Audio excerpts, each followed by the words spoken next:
à tous. Donc aujourd'hui, on se retrouve pour la lecture des déjà du mois de septembre. Le cadre est un peu différent. Je suis en train de tenter de nouvelles choses. Et que maintenant j'ai un fauteuil, c'est un peu plus confortable pour travailler, entre guillemets, pour monter, surtout pour aller dans ma pièce bibliothèque où je tente de nouvelles choses. Je sais pas, je suis en train de tester de nouvelles choses, donc c'est un peu plus. Bon, on va éviter de trop jouer non plus pour vous. Je pense que c'est mieux parce que tout à l'heure ça paraissait bien avant que je lance l'enregistrement. J'ai donc pas lu, j'ai pas d'excuses de toute façon, mais là c'est ce que j'avais un petit peu en octobre parce que pendant les vacances de la Toussaint qui vont arriver durant la deuxième quinzaine d'octobre, je vais aller chez mes parents et j'irai pas toute seule parce que comme vous pouvez l'entendre, j'irai avec Antoinette et donc voilà, donc j'ai prévu certaines choses, mais bon, au moins ça risque de bien tomber. On va commencer par le book haul parce que, en tout cas pour les acquisitions, il y en a énormément et je vais vous expliquer pourquoi.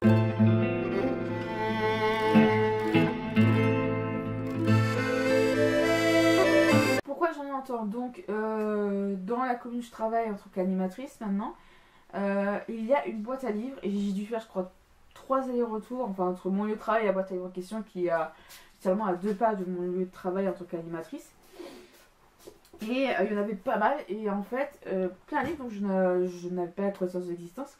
Je vais très rapidement parce que je crois qu'on est à plus de 15. Voilà, et dont un qui est donc une contribution Ulule. Je sais pas si la vidéo sera mise avant ou après celle-ci. Mais en tout cas on va commencer très rapidement. Je vais pas trop m'éterniser dessus pour pas que ça dure 30 ans. En tout cas. Mais en tout cas ça va être très rapidement. Le premier que je vais vous présenter c'est donc Lettre à Sœur Bénédicte de Rose Tremaine, je sais pas si on le prononce comme ça. C'est un livre que je pense qu'il va être intéressant à lire à la période de Noël. Donc Antoinette qui se calme partout, voilà. Elle vous débarque et elle vous dira jamais bonjour, je pense.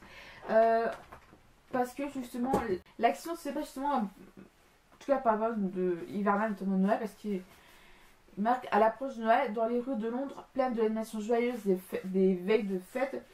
Ruby Costad et seule comme jamais, à 50 ans, elle n'a guère vécu que pour ses 2 enfants et son mari, mais Paul et Alexandra n'ont pas suivi le chemin imaginé par leurs parents, et Léon, son mari, jadis aimant, est devenu autoritaire et infidèle, agonisant sur un lit d'hôpital. Dans son désarroi, c'est vers le souvenir d'une religieuse, côtoyée dans son enfance en Inde, que se tourne Ruby. Elle entreprend de lui conter, dans une longue lettre imaginaire, la déception de sa vie, et en reparcourant ainsi le passé, au hasard de ses souvenirs, de ses bonheurs, de ses chagrins, qu'elle va trouver en elle des ressources d'espoir, un appétit de vivre qu'elle ne soupçonnait pas. Ça fait penser un petit peu à Lettre d'amour sur une dire d'Amanda Sars que je vous avais présenté plus tôt cette année.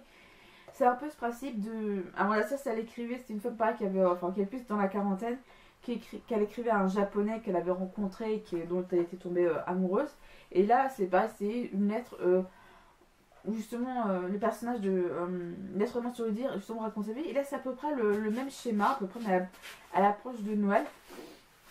Ça c'est, on se dit, c'est pour certains, enfin il ne parle pas d'avoir une vie parfaite ou bien rangée, mais en tout cas c'est ce côté-là, j'ai même le côté lettre, parce que je dis voilà, j'avais beaucoup aimé Lettre d'amour sur le dire, c'était d'ailleurs un coup de cœur, est-ce que je retrouve le même style de coup de cœur avec ce genre de choses, tandis que là le destinataire c'est évidemment une religieuse et pas un homme japonais blanc lambda entre guillemets. Antoinette, faut dire de scader partout ici. Je pourrais pas tourner comme je le veux d'ailleurs. J'ai hérité d'un chef de bibliothèque. Ça va, il y a l'espace entre moi et le dossier. Alors celui-là, j'ai l'intention de le lire en novembre parce que armistice de la guerre 14-18. C'est Deux fils de la Grande Guerre de Richard Hubert Richoux. Aux éditions Lire, c'est partir. Je crois que c'est une édition qui édite des livres scolaires, je crois, en tout cas pour du format scolaire. Et le résumé me plaît parce que c'est un sujet dont on parle peu, je trouve, durant la guerre 14-18. C'est le cas des enfants. Donc Daniel et Raoul sont nés juste avant la guerre 14-18. Ils sont trop petits pour s'en souvenir. Seulement 8 ans après la fin de la Grande Guerre, les 2 enfants vont faire des découvertes qui vont bouleverser leur vie. Pour beaucoup, la guerre ne s'est pas arrêtée le 11 novembre 1918. Donc c'est le fameux avant-après 14-18. Et là, dans le cas plus l'après, je sais pas comment ça va être traité, mais on va bien voir. Mais en tout cas, ça me tente beaucoup. Parce que je vous avais déjà présenté 14-14 où on parle du cas des enfants avant la Grande Guerre. En tout cas, c'est l'après-Grande Guerre. Donc c'est pas très intéressant, surtout du point de vue de 2 enfants qui ont connu la guerre, mais qui ne s'en souviennent pas, car justement, trop petit pour s'en souvenir. Prof de Sylvain Bonnet, là c'est aux éditions France Loisirs. À base il était édité chez Albin Michel, si je vous dis pas de bêtises. Robert Laffont plutôt.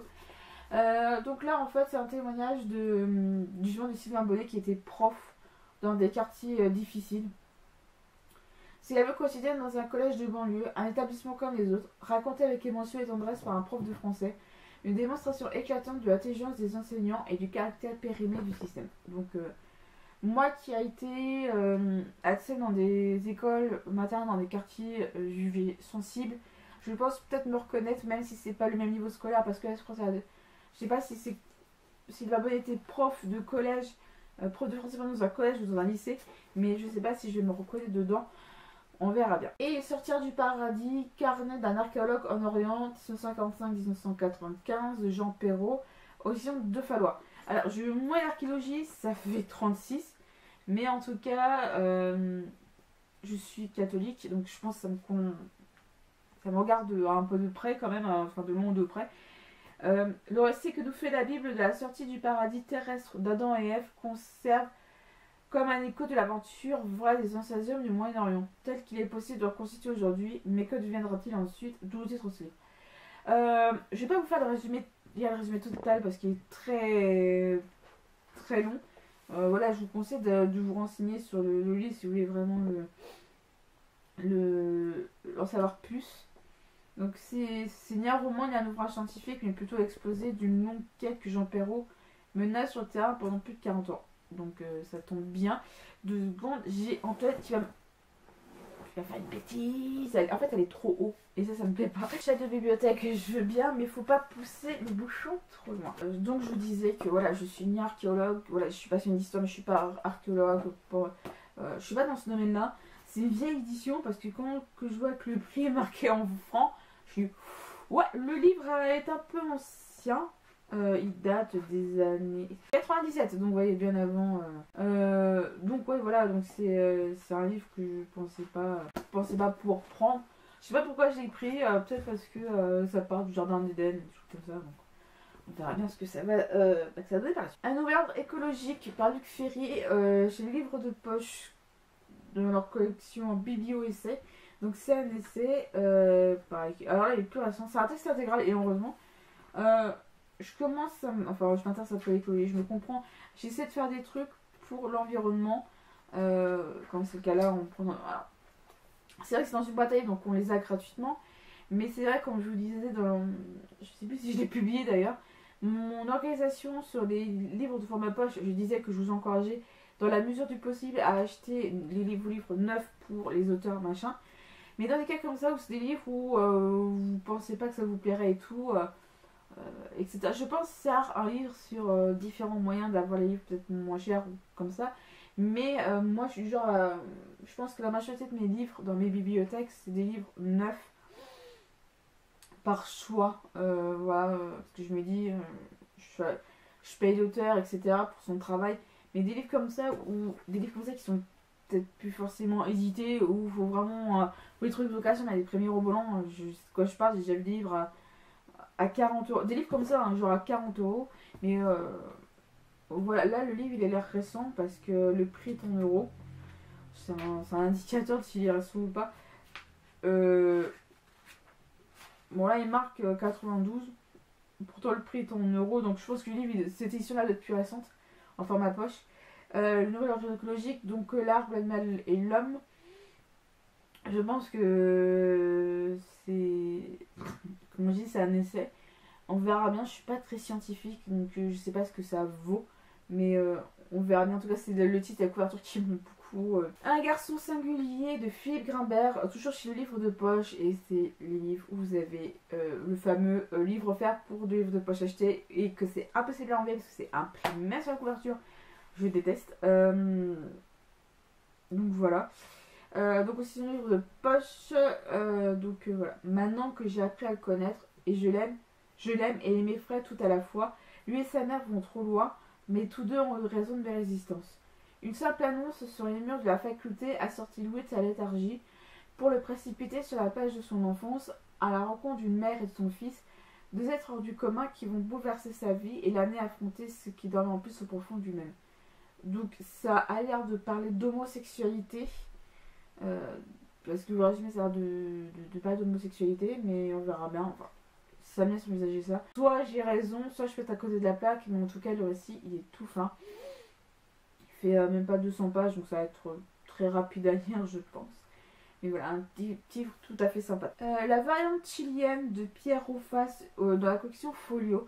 Quand je l'ai ramené de. Donc en fait de 14 à 16, je ne travaille pas et donc j'ai ramené une partie du livre que je vous ai présenté. Et l'une de mes collègues a dit ça a l'air de l'intéresser. Elle a lu le premier page, vachement il a l'air sympa. Donc on va bien voir. Donc il était une fois un homme qui rangeait ses souvenirs dans des bocaux.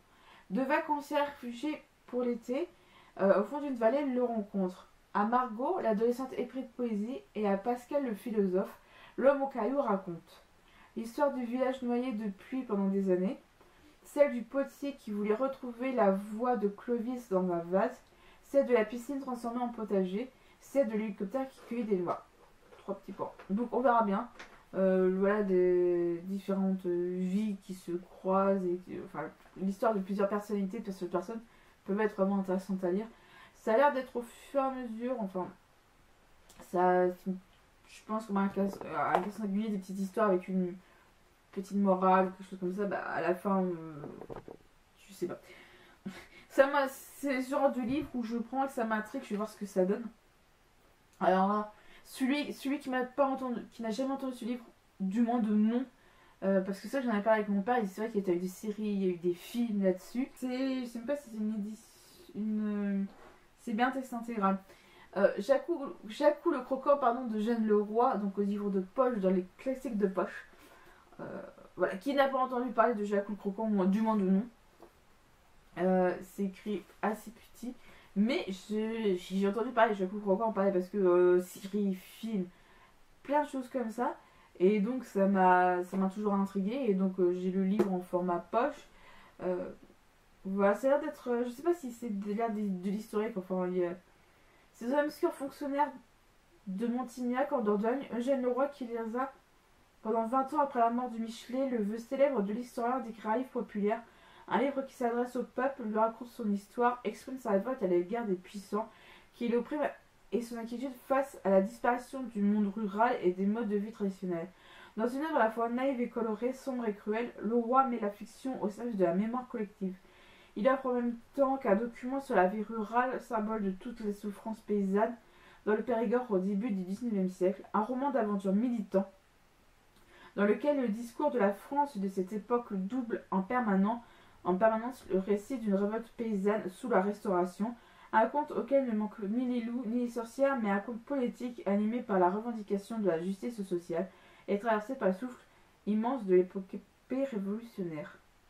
Voilà, je connaissais de nom, je connaissais pas le fond en fait, mais au moins, ouais, non, il y a l'air d'y avoir un côté historique, etc. Donc préface, présentation, etc. On va bien voir ce que ça donne, mais au moins on verra bien par la suite ce que ça vaut, parce que c'est vrai que Jacques le Croquant on connaît deux noms, mais moi je connais jamais lu le roman, donc ça tombait que je l'ai trouvé en fait, parce que il était dans ma wishlist, et donc ça tombait bien entre guillemets. Enfin non, il était pas dans ma wishlist d'ailleurs, purement par hasard je tombe dessus, c'est elle qui me tentait plutôt bien. Mère Teresa, il n'y a pas de plus grand amour, donc aux éditions Pocket, tout le monde a entendu parler de Mère Teresa, en tout cas de nom. Cette religieuse qui a beaucoup fait pour les plus pauvres. Je vais vous lire les deux petites lignes qui sont là parce que pas le résumé, parce que j'ai peur que je sais pas. Donc Mère Teresa est morte le 5 septembre 1997. Voici la parole d'une sainte de notre temps, c'est impensé, l'essentiel d'un message ouvert à tous. Donc voilà. Mère Teresa ne connaît qu'un langage, celui de la prière et de l'amour.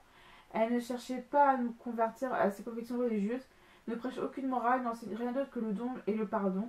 Ce livre testament où à part la mi-voix chacun de nous rayonne de la simplicité et résume l'évangile qui a guidé sa vie.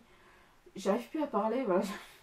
On est samedi matin et il est 9h45. Hein. L'amour, nous dit-elle, ce sont de petites choses de la vie quotidienne, la fidélité, un mot de gentillesse, une pensée pour les autres, façon de demeurer silencieux, à regarder, de parler et d'agir.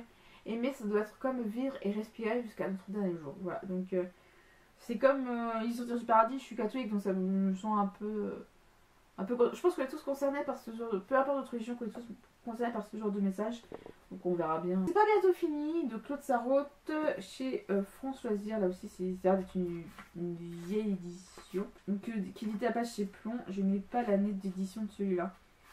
Donc Claude Sarraute, je trouve que c'est un nom. Ouais, mon père il dit bah oui, de toute façon, c'est une sacrée femme. Elle est.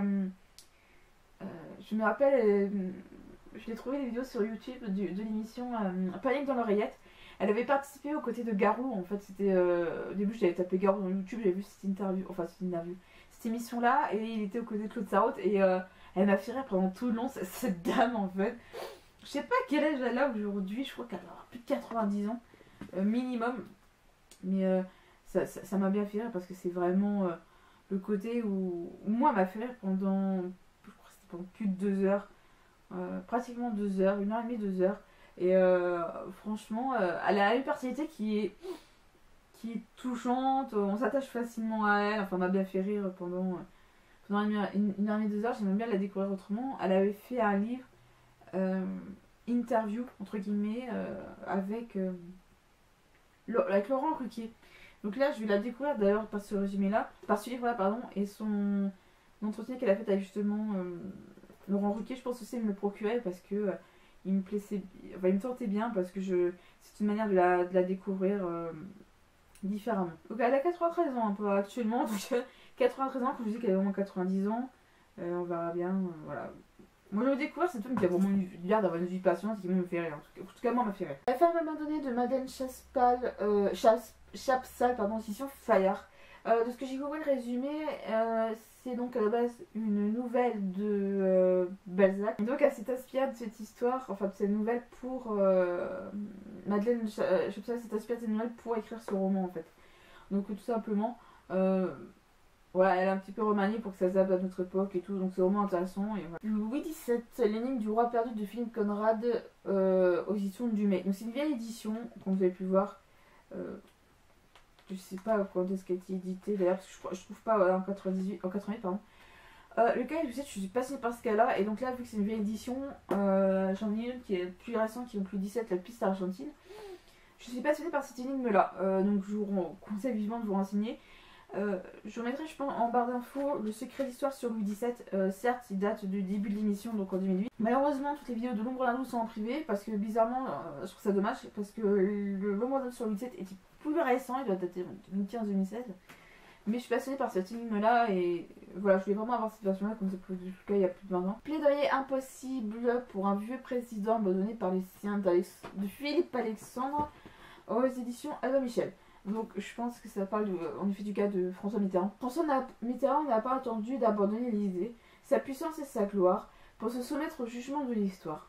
Comme tout monarque, sa vie privée et publique, ses engagements, ses amitiés, ses parts de vérité et de mensonges, tous désormais exposés au verdict de la postérité. Mais au moment de cette ultime épreuve, il est seul, livré au naufrage de la vieillesse et de la maladie. Bizarrement, au terme de cette longue tragédie du pouvoir, il ne s'est trouvé personne pour assurer sa défense. Je me dévoue donc pour cette tâche ingrate. Un avocat n'est nullement obligé de croire à l'histoire de son client. J'ai trop longtemps siégé par mes accusateurs publics pour retourner ma veste. Je fonderai mon système de défense sur la vérité.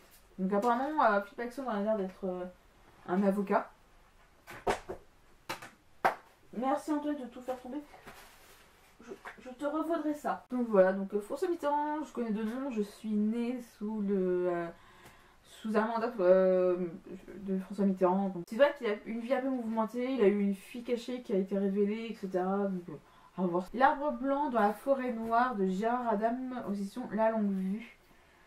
C'est une briquette en tout cas. Bon, voilà.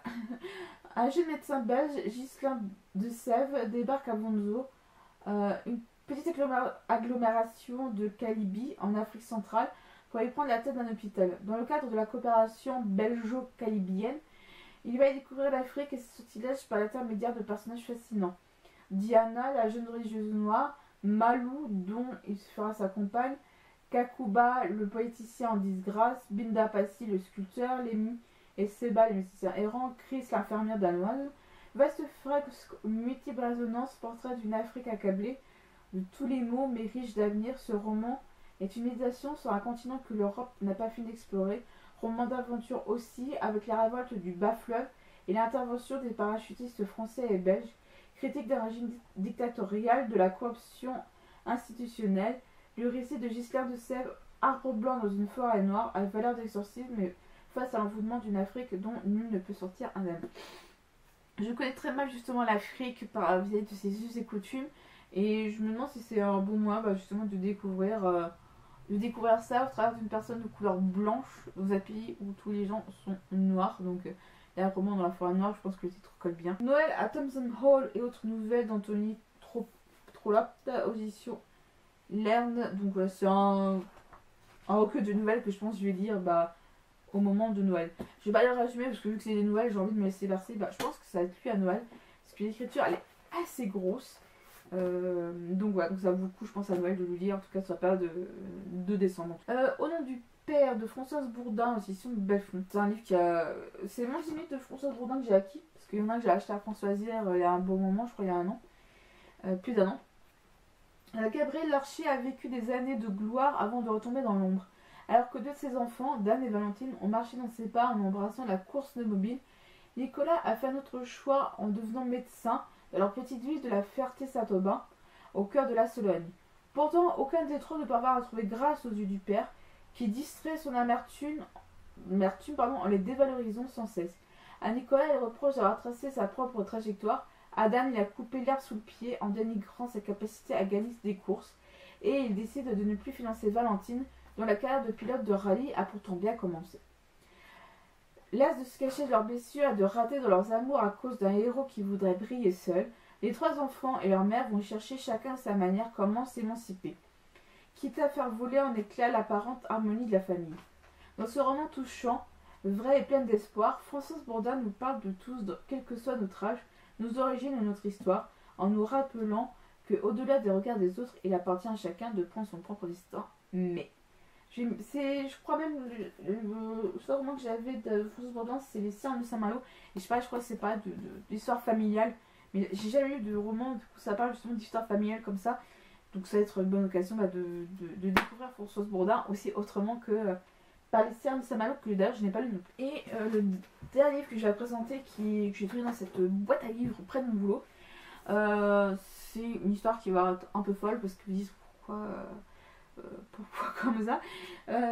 Vous avez sans doute remarqué avec ma chaîne que je n'ai que de la VF, c'est-à-dire que des romans en version française. Je n'ai pas de VO. Je n'ai jamais éprouvé l'envie ni le besoin de me procurer de la VO. Mais là, il y a ce livre-là qui était là, dans cette langue-là. Et je me suis dit, ça serait bien que justement je m'y replonge de cette manière. C'est donc Rulantica die Verborgen die Verbogene Insel. Donc je pense qu'on reste de l'allemand. Je vais pas vous le résumer parce que le résumé est en allemand. Mais quand on peut voir le beau livre en lui-même, il est juste magnifique. Il est en dur, en hardback si je dis pas de bêtises. Donc il est donc en dur, il est très beau. On voit bien les reflets. Des dorures sur vraiment qui font ancien sur les côtés. Et le dos qui est, enfin le derrière qui est juste magnifique. Juste un peu le code barre qui est un peu, voilà. Il coûte, enfin en Allemagne, donc il coûte 16 €. C'est édition Copenhagen. Il existe en français, il a été traduit en français, je pense que je me procure aussi en VF. Alors pourquoi en allemand et pas en autre langue? C'est que quand je suis arrivée en Alsace, ça faisait un moment que je me dis qu'il faut que je m'en mette à l'allemand. Et vu qu'il est en allemand, ça va permettre de plus tard de voir mon niveau d'allemand. Et il est même très beau à l'intérieur, donc il y a la carte voilà, de Rulantica. Je sais pas si je pense bien. Donc la prologue, parce que c'est juste bien souvent l'anglais, le français, l'allemand ça se ressemble sur certains mots, sur certains termes. Il n'est pas comme ça tout le long, hein. C'est vraiment il est très beau. Et après il est comme ça tout le long, il fait vraiment vieux bouquin. Et il est... je pourrais montrer toutes les pages, seulement elles sont toutes différentes les unes des autres. Vous voyez, il fait vraiment très vieil ouvrage où les pages sont vraiment jaunies, tout ce que vous voulez. Vous avez même moment des pages qui sont comme celle-là, vous avez carrément des illustrations. Et les pages, vous voyez sans doute colorées que vous avez pu voir également au début. Ça me plaît beaucoup. Donc voilà, il est très beau, très illustré, il y a vraiment un très beau travail. Et quand je vois le bouquin comme ça, illustré et tout, 16 €, je suis surprise. Donc vous allez me dire, il y a une différence entre l'Allemagne et la France, parce que nous on a certes le prix unique et tout. Mais et évidemment, je pense qu'en France, le livre coûtera moins d'une vingtaine d'euros, un minimum, moins facilement 20 euros. Mais en tout cas, je le trouve vraiment très beau. Et puis voilà, c'est donc ça que je voulais présenter un livre qui est magnifique. Il est sur l'étagère ici, où il y a tous mes beaux livres, mais il est vraiment magnifique. Dernier livre que je vais présenter, je pense que je mettrai la vidéo avant. Comme je fais des vidéos, c'est donc dû à une contribution Ulule. C'est donc Encyclopédie du petit peuple, elfes, nains, fées et lutins, de Pierre-Arnaud Francioso, Charline et Vanessa Keko, et sur d'argent. Je me suis même pas souvenu que j'avais ce livre-là, enfin, j'avais participé à la campagne Ulule de ce livre-là. Il est magnifique, je vous l'ai déjà présenté dans la vidéo où je vous l'ouvre. Et puis Pierre-Arnaud Francioso, pour ce que j'ai lu que la Fondation 2. Parce que je crois que j'ai lu uniquement ce qu'il a écrit. Et là j'aimerais justement le découvrir dans un tout autre registre. Donc on verra bien. Et là vous voyez il y a plusieurs types de petits peuples. Donc il y a le premier c'est le peuple d'Elférie. Après les peuples de nains, le peuple de féerie, les lutins de la nature, les lutins domestiques et autres petites créatures. Donc je pense que ça va être un bon ouvrage. Voilà, même à mettre aux plus petits d'entre nous. Je pense aux enfants quand je dis ça. Si vous avez des enfants, même pour vous en tant qu'adulte, je pense que vu qu'il est beau en plus, ça peut plaire à tout le monde, y compris justement aux plus petits. Je pense aux enfants parce que l'illustration elle colle bien avec un univers un peu enfantin. Donc, et vu que j'adore toujours leur d'horreur et tout. Certes, ça coûte 30 euros, mais je vous dis, moi j'ai payé 33 parce qu'il y a les frais de livraison, les goodies, machin. Je vous mettrai, n'oubliez pas, la vidéo en barre d'infos et tout ce que vous voulez. Donc, c'est tout pour mes acquisitions. Je crois que ça a dû durer facilement une bonne demi-heure. Voilà, sans un peu plus d'une demi-heure, mais bon, j'essaie de couper au maximum, je vous promets rien évidemment. Donc, on va commencer à passer donc à mes lectures du mois d'octobre.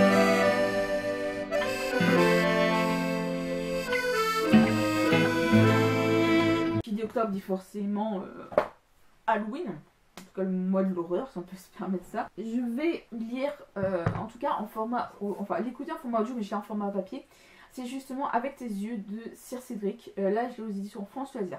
Sir Cédric, comment expliquer? J'ai déjà lu Du feu de l'enfer de cet auteur-là aux éditions Presse de la Cité et de cacher quelque part derrière. Pas très bien, on va sortir de ma lecture parce que c'était très, enfin, c'était un thriller, mais c'était très glauque sur certains aspects. Enfin, moi, j'ai trouvé que certains aspects étaient très glauques. Et j'avais rencontré Sir Cédric il y a un peu plus de 2 ans à la fête du Mans. Ouais, il y a 2 ans, c'est 2018. Et je me rappelle en dédicace et tout. Et je me rappelle qu'il avait sorti ça à un lecteur. Et puis je suis même surprise que ma maison d'édition me laisse écrire ça. Donc c'était bien gore. Il y avait des scènes, je me souviens d'une en particulier, c'était horrible, même 2. Mais ça m'a beaucoup pris par les tripes. Et donc je pense que c'est toujours dans la même veine. Donc je vais vous le résumer. Donc Tom ne croit que ce qu'il voit, mais personne ne le croit. Depuis quelque temps, Thomas fait des rêves atroces, d'épouvantables rêves qui le réveillent en sursaut, en morcellant son sommeil, qu'il a déjà fragile, si ce n'était que ça. Après une séance d'hypnose destinée à régler ses problèmes insomnies, il est en proie à des visions, il se voit, à travers les yeux d'un autre, torturant une jeune femme, persuadé qu'un meurtre était finalement en train de se produire. Il part à la recherche des victimes, le cauchemar de Thomas fait que commencer. Donc il y a le côté un peu ça thriller, mais c'est un côté un peu horreur, un peu le côté division et trucs comme ça. Donc je pense que ça va être tombé pile poil pour cette période d'Halloween. Surtout que vu que je l'ai en audio sur Audible, sur l'application Audible que j'ai, ça va être une bonne raison. En fait, ce qui va tomber bien, c'est que je pars chez mes parents pour les vacances de la Toussaint, là, les vacances d'octobre. Et donc, que je prends le train, je vais pour 3h30 de train, donc j'aurai une occasion d'écouter ça. J'aurai Antoine avec moi, donc je pense qu'elle va pas se sortir très bien dans le train, donc elle va être un peu plus calme. On verra bien ce que ça donne. Mais moi, je vais pouvoir écouter. Enfin, je me mets tout le temps des films et tout, donc voilà. Donc, au moins, lire un petit peu dans le train. J'ai 3h30 de train, minimum, 4h grand maxi, donc en 4h, je pense que ça peut facilement avancer. Je vais également amener ma liseuse. Alors, j'ai plein de livres sur ma liseuse. J'en ai, je crois, une bonne trentaine dessus. Facilement. Alors, je ne saurais pas vous dire le nom. J'en ai 38. Donc, ça tombe bien. Donc, c'est ce qui fait que j'aurai toujours de quoi lire dans le train. Si je veux arrêter d'écouter. Enfin, si je veux arrêter d'écouter au travers avec tes yeux, j'ai toujours un livre en format numérique. Donc, c'est top. En fait, je vais chez mes parents. Donc, dans ma valise, je pourrais quasiment pas mettre de livres papier. Parce que la moitié de ma valise, ça va être que pour mes vêtements. Et je crois que ça va prendre toute la moitié. Et la deuxième moitié, ça va être que pour Antoinette. Donc mon petit chat, si vous n'êtes pas au courant, 4 mois. Et donc dans la deuxième moitié de sa valise, je vais mettre ses croquettes, de la litière et un petit panier où elle pourra se reposer. Donc ça va prendre de la place, donc je pourrai peut-être pas forcément avoir de place pour mettre des livres papier. Et j'aimerais donc avoir ma valise, un sac à dos et Antoinette dans son truc de transport. Et donc dans mon sac à dos, je ne mettrai pas grand chose, peut-être ma tablette ou un truc comme ça pour regarder des films, bon, je suis sûr que je regarderai. Mais je vais essayer de me charger le moins possible, en tout cas au niveau du sac à dos, mais au moins la liseuse, comme vous pouvez le voir, ça me permet d'avoir beaucoup de livres pour un petit format. Donc voilà. Et donc je sais que voilà pourquoi aussi je privilégie le format audio, comme vous avez pu le comprendre. Dernier livre, je pense que je vais essayer de le lire un petit peu assez rapidement avant de partir en vacances. Mais dans le cas c'est un peu de ce domaine Halloween, des fantômes et tout. Donc Chasseur de fantômes, incroyable voyage au royaume des ombres par Anthony Augusto aux éditions de l'Opportun avec la préface de GuzeX. C'est un youtubeur qui est donc chasseur de fantômes. Hein. Chasseur de fantômes entre guillemets, il avait songé à vouloir changer le nom de son émission, mais enfin qui est donc chasseur de fantômes, mais finalement c'est pas le cas. Anthony Augusto nous parle un peu de son histoire justement de chasseur de fantômes et en tout cas vraiment de tout ce qu'il a pu vivre et tout. Entrons ensemble dans le royaume des ombres. Comment suis-je arrivé là? Chasseur de fantômes, le terme fait sourire, réfléchir ou fantasmer. Je traque les signes d'une activité paranormale, je quête, j'observe, je patiente, je pose des pièges, des caméras, des enregistreurs audio. Parler des morts n'est pas une honte, c'est un respect. Vouloir les trouver, désirer les comprendre, revient à les aimer. Au final, si la mort nous fait peur, c'est parce qu'elle est synonyme d'oubli. Dites-moi ce que vous entendez par fantôme et je vous dirai si j'y crois. Je vais tenter de vous prendre par la main et de vous faire voyager dans les méandres d'un univers fantastique. Attention, le chemin est long et implique de garder l'esprit ouvert, y compris face à l'invisible. Le doute, lui, nous accompagne à chaque pas de ce voyage qui comprend de nombreuses étapes. Le voyage pourra parfois vous paraître loufoque, fantaisiste, insaisissable, dingue, mais dans tous les cas, il sera, j'en suis sûre, terriblement excitant. Donc il va nous partager en fait son expérience de chasseur de fantômes et de ce que lui il a pu vivre, ressentir, et ça me plaît beaucoup en tout cas. Et il y a évidemment des photos que Anthony a prises ou de d'autres sites et tout, etc. Et maintenant il nous partage son expérience. Pourquoi j'ai sorti ce livre de ma place? Parce que c'est enfin depuis que Gus a dit qu'il avait fait la préface, j'ai donc acheté directement le livre. Je suis membre du Discord d'Absol, du youtubeur Absol, et donc il y avait donc un challenge de livres, et avec certains membres on a décidé de se faire un club de lecture, et le premier dont je gère est le premier club de lecture, donc on s'est dit on va prendre le thème Halloween, mais chacun lit ce qu'il veut, parce que c'est avec le club de lecture, c'est chacun lit, enfin tout le monde dit la même chose, mais là chacun va pouvoir parler un petit peu de ce qu'il veut sur le thème qui est là, Halloween, horrifique et tout ça. Et donc moi j'ai pris ce livre là, donc on va bien voir ce que ça a tenté. Je vais commencer à le lire aujourd'hui pendant que la vidéo s'importe et que ça s'enregistre, ou après le montage que ça enregistre ou ça se met en ligne. Mais en tout cas, c'est une petite brique qui fait un peu plus de 570 pages. Mais en tout cas, ça va beaucoup me plaire, je pense, parce que l'ambiance Halloween s'y apprête tout simplement.